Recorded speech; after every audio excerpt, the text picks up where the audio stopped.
Eastern wisdom and modern life with Alan W. Watts. Produced by KQED San Francisco for the Educational Television and Radio Center.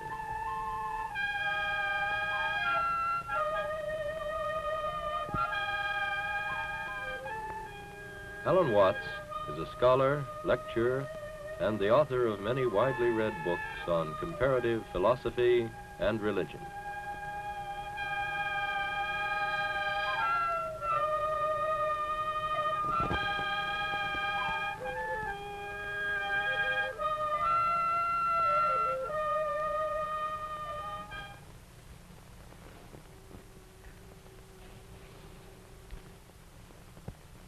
It was as a result of looking at paintings like this that I first became interested in Eastern philosophy. That was many years ago when I was a boy, only about 14 years old. And the thing that grasped me and excited me about this vision of the world was the astonishing sympathy and feeling for the world of nature. Think, for example, of a painting like this, which is called Mountain After Rain. A painting by the Chinese artist Gao Kogun, showing the mist and clouds drifting away after a wet night of pouring rain. And it's fascinating for us to think that pictures of this kind are not what we would call just landscape paintings. They are also icons. That is to say, they are a religious and philosophical kind of painting. We are used, of course, in thinking of iconographic or religious paintings, of thinking of pictures of human figures, of angels and saints and divine beings. But when the mind of the Chinese expresses its religious feeling, it expresses it in the objects of nature. And their feeling for nature is in one very important respect strangely different from ours. And that is as a result of the sensation that the human being is not someone who stands apart from nature and looks at it from an entirely outside position. But the human being has himself the feeling of belonging right in nature. And this is very startlingly illustrated. If you look at another painting, this one by the great Sung Dynasty painter Ma Yuan, called Poet Drinking by Moonlight. You would think it was just a landscape painting and puzzle, find the poet. But if you look very closely in the bottom part of the painting, you will see him right there, drinking a cup of wine, sitting at a table with his boy attendant beside him. I suppose that's the equivalent of what would be a graduate student for a professor of English literature in these days. But that tiny man lost in the landscape is representative and symbolic of the whole attitude of the Chinese mind and of Chinese philosophy to the harmony of man and nature. Man not dominating nature, but fitting into it and feeling perfectly at home. But you know, our attitude is very strangely different. And we constantly use a phrase which in the ears of Chinese people sounds very peculiar indeed. We speak constantly of the conquest of nature, the conquest of space, the conquest of mountains like Everest. And they would say to us, well, what's the matter with you? Why must you be in such a fight all the time with your environment? Aren't you grateful to the mountain that it itself lifted you up when you got to the top of it? Aren't you grateful to space that it opens itself out for you so that you can travel through it? Why do you think all the time of getting into a fight with it? But that is indeed, isn't it, our dominant feeling. That we are using science and technology, the powers of electricity and steel, to carry on a fight with our external world and to beat our surroundings into submission with bulldozers. And it's also the same with our attitude to our own nature, because we've been brought up in a religio-philosophical tradition which has taught us to a great extent to mistrust ourselves. That is to say, it has taught us as reasoning and willing beings to mistrust our animal and instinctual nature. We have inherited a doctrine of original sin which tells us not to be too friendly, to be very cautious with our own human nature. And this is something which is all very well, for we have indeed achieved marvelous things by technological interference with and alteration of nature. But if this thing is carried beyond a certain point, it gets us into very serious trouble indeed, as a result of what I would call the law of diminishing returns. Now, it's something like this, to illustrate it in a very simple way. Supposing you start mistrusting your own senses. Supposing you're the sort of person who, when you go out for a walk in the morning, you're going down to the market and you wonder, did I turn off the gas stove? And you've only gone a few paces from your house and you think you must go back and take a look in the kitchen and see if you really did turn it off. So back you go and you open the back door and look in the kitchen. Yes, you did turn it off. So you close the back door and off you go again. And then a few paces out you think, I wonder if I really saw correctly. Did I look carefully enough? And if at that point you break down and go back again, the more careful you're going to be, you're never going to get out shopping. You're going to be tied in a bind. And although you may say, well, that's only the sort of thing a very stupid person indeed would do, as a matter of fact, this is what our culture is beginning to carry on in very big dimensions. For example, we are privileged in the United States to enjoy freedom in a way that many other peoples in the world don't have it. Yet at the same time, we're very anxious to be sure that our freedom won't be abused. And we keep saying when somebody does something that is an abuse of freedom, there ought to be a law against it. And so hundreds and thousands of laws are put into effect to prevent people from abusing their freedom. And so much legislation involves the most complicated processes of record keeping. As, for example, the records you have to send in every April to be sure you didn't cheat on your financial affairs. Records which become more and more and more complicated, so that nowadays sending in an ordinary individual income tax return is said to be as complicated as extracting the cube root of a complicated number. And the net result of our anxiety to write down just exactly and to the last hair, so that some shyster lawyer won't find a loophole, exactly and to the last hair what we may and may not do, the net result of this is it's becoming increasingly difficult to do anything at all. In other words, if you want to start a business enterprise, if you want to create, say, a non-profit society, you have to hire lawyers, you have to have whole staffs of secretaries to attend to the bookkeeping, the records, the returns that must be made to the government. And some of our great universities even have vice presidents in charge of relations with the government.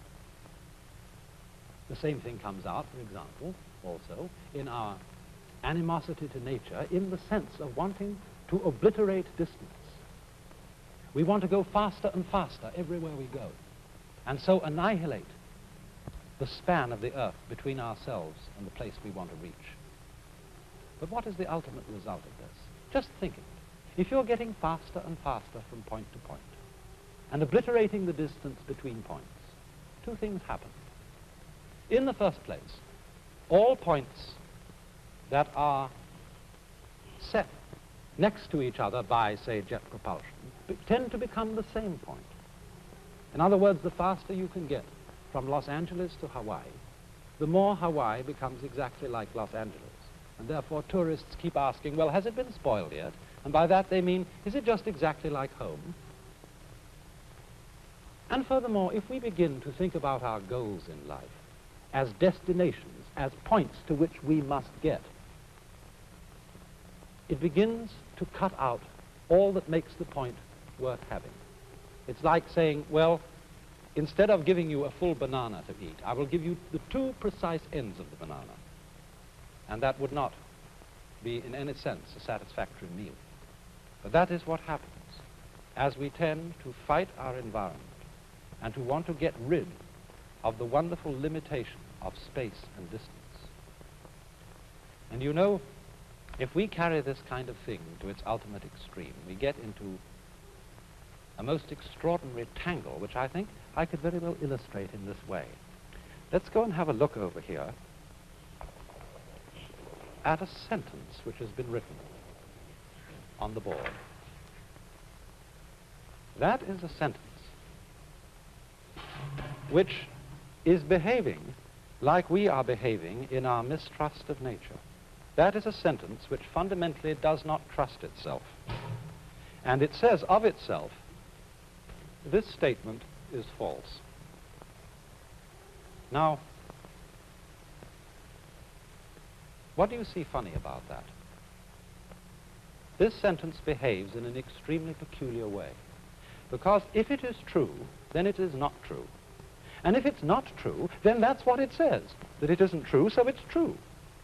So that if this statement is true, it is false, and if it is false, it is true, and so on and so on. In other words, the meaning of the sentence is oscillating.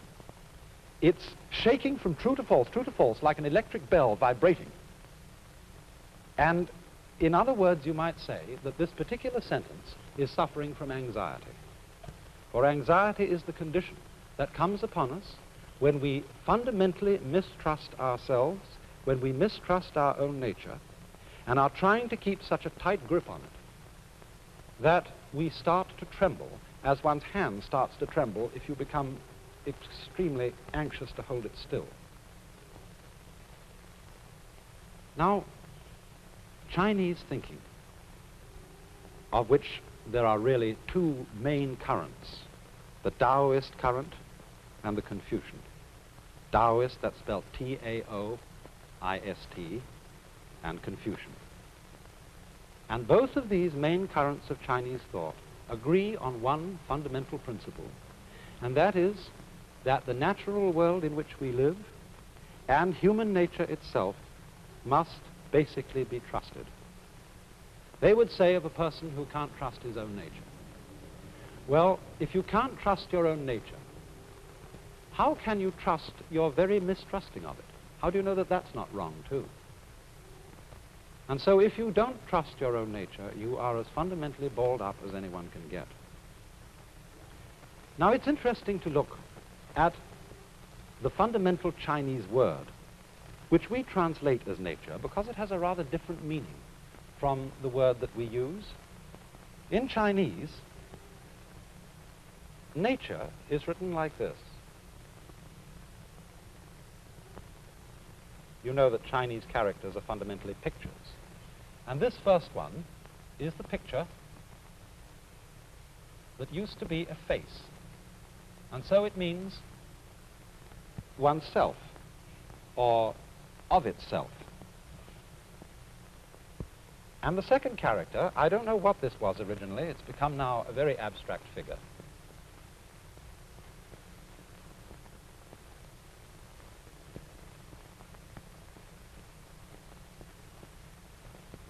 That means so. And so the whole figure means of itself so. And we should give the rough English equivalent of that as spontaneity.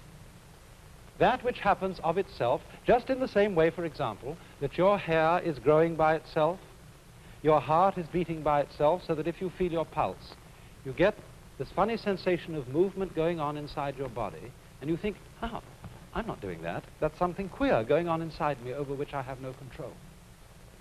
But when you come to think of it, what is more fundamental? What is more central to you? What is more the very middle of yourself than your own heart? And so this idea of nature, that which happens of itself so, is a process which is fundamentally not under our control, which is happening all on its own, just as our breathing is happening all on its own, and just as our heart beating is happening all on its own. And the fundamental thought of Taoist philosophy is that this self-so process has to be trusted. If you turn now to Confucian ideas, we will find another word that represents the basis of human nature. This word, written like this,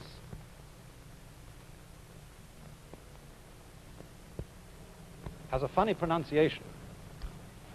Although when we Romanize this word in English, we spell it J-E-N, it's pronounced Ren.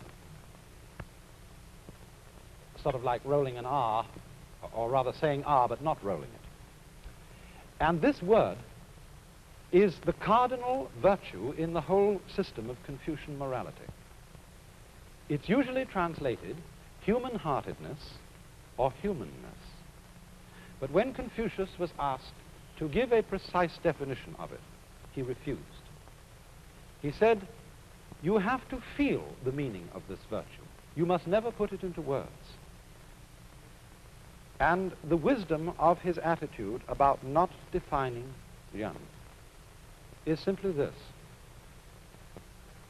that a human being is always greater than anything he can say about himself and anything he can think about himself.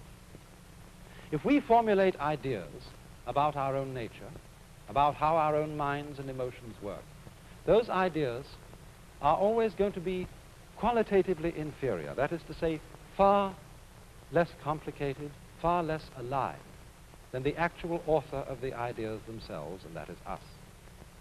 So there's something about ourselves which we can never get at, which we can never define, in just the same way that you can't bite your own teeth, you can't, without the aid of a mirror, look into your own eyes, you can't hear your own ears, and you can't make your own hand catch hold of itself.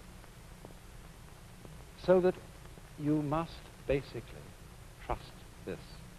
Confucius would say he would rather trust human passions and instincts than he would sometimes trust human ideas about what is right. For example, when people go to war, they very often go to war about who has the right ideology, who has the right of this particular dispute and who has the wrong of it.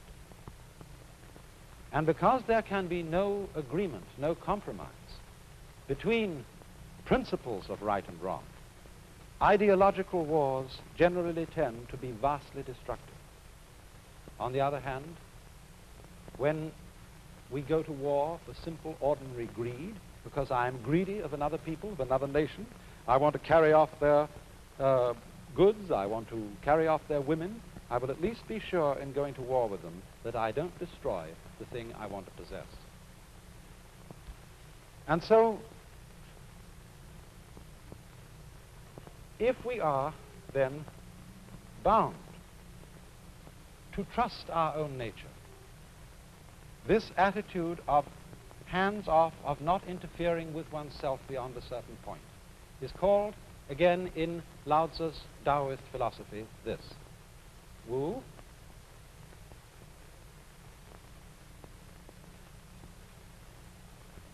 Wei.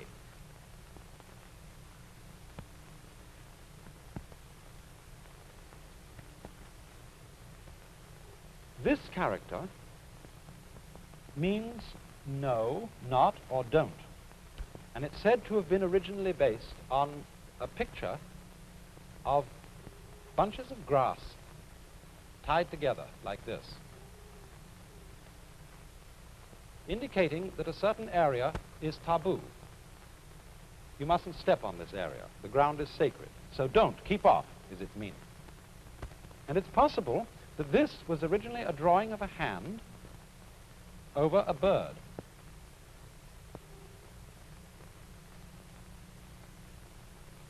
Like this.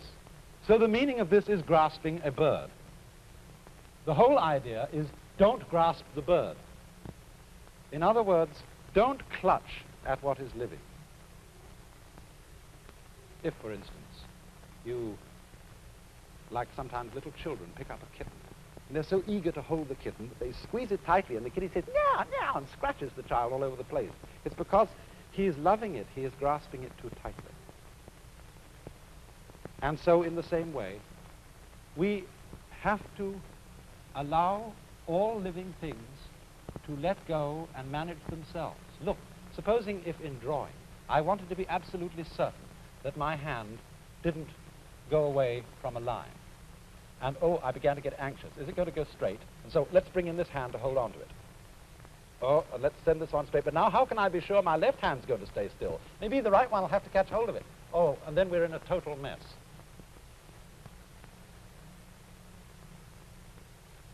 But you see, we in the West are basically afraid that if we trust our own nature, everything will turn into chaos. We're afraid, as it were, not to keep holding a club over our heads, to keep watching on our instincts and our passions and our so-called uncivilized animal natures, fearing that they will go awry. But you know, when you let go of that grip on yourself, sometimes astounding things happen. You get out of your own light. You're functioning altogether in one piece. I mean, after all, a person who is basically divided against himself, who is in inner conflict and is trying to go in two directions at once, he can't go anywhere. He just has to sit and dither. Whereas if I'm going all in one direction, then at least I'm going. And even if I'm going in the wrong way, I can change the direction. But if I'm trying to go in two ways at once, I don't get anywhere at all.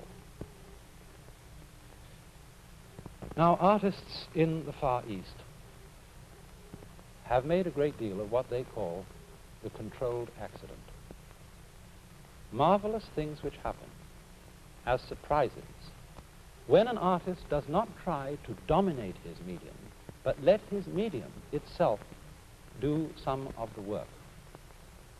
Take, for example, this cigarette jar that I have here.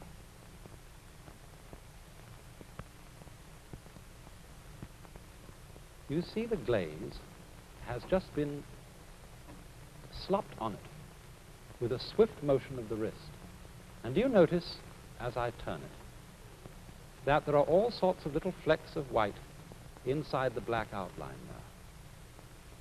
And little flecks of black, like right here, outside the main band of black. It's incidental things like this which to the Chinese and Japanese mind, and increasingly to our own way of thinking, make the real beauty of things. For instance, consider a shell like this. Here is an object which any one of you would pick up on the beach if you saw it. And yet, what does it represent? If you saw a painting with markings on like that, you might say, well, that's not what I call a painting. It doesn't look like anything. And yet, as I say, none of you would hesitate to pick that up and treasure it if you found it. For it, too, like the jar, is a sort of controlled accident. And it is the art of trusting the medium to express itself along with your own contribution to it as an artist. When this harmonious relationship of man and nature is brought into play, we get marvelous little objects of this kind. And so in the same way, if we can learn to trust our own nature, we will, I think, be profoundly surprised that things don't go out of control at all, but on the contrary, suddenly come back into control. Take, for example, a very familiar instance. Supposing you're learning to ride a bicycle. Some of you will have known that when you started out this rather difficult art, you found yourself immediately falling over, and your first instinct was to turn the wheel right opposite the direction in which you were falling. And in this way, you collapsed totally on the ground. It seemed to be common sense to turn away from the direction in which you were falling And yet the thing you have to learn to do is to turn the wheel in the direction in which you're falling. And in this way, you zoop, suddenly come up straight again, and you're in control. You expected to fall. You went with the fall, and you came to yourself again. In precisely the same way. When we go with our own nature, our own inner feelings, we come into control of them. We don't lose control. If we fight them, we get in that state of balled upness, of anxiety, of dither, which makes us incapable of doing anything at all. An anxiety and a dither which is comparable to the whole problem of maintaining freedom in a world like ours. The problem that we are in danger of losing our freedom through being over-anxious to preserve it. Or think of another illustration. Those of you who live in the East and the Middle West are familiar every winter with the problems of icy roads. But any good driver knows that when you skid on an icy road, you have to turn in the direction of your skid and not against your skid. That again brings you into control.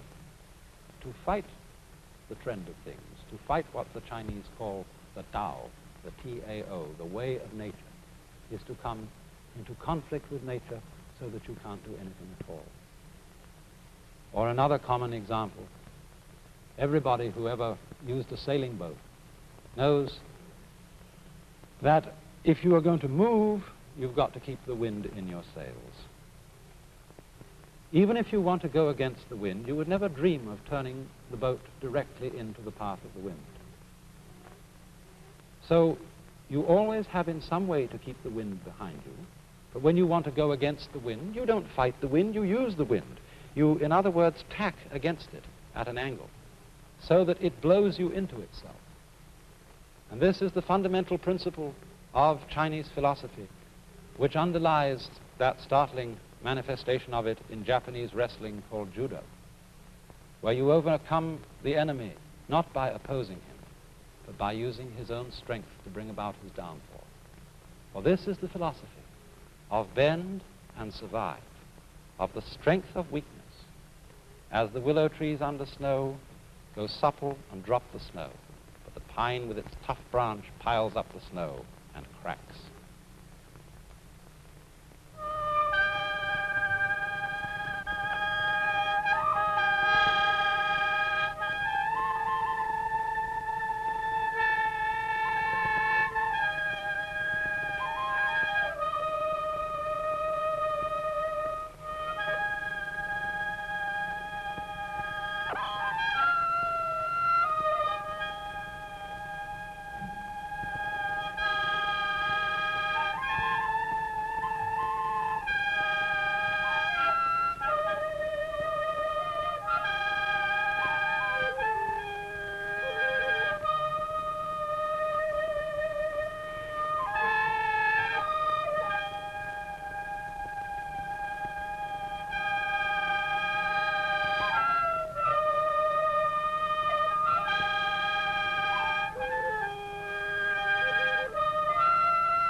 This is National Educational Television.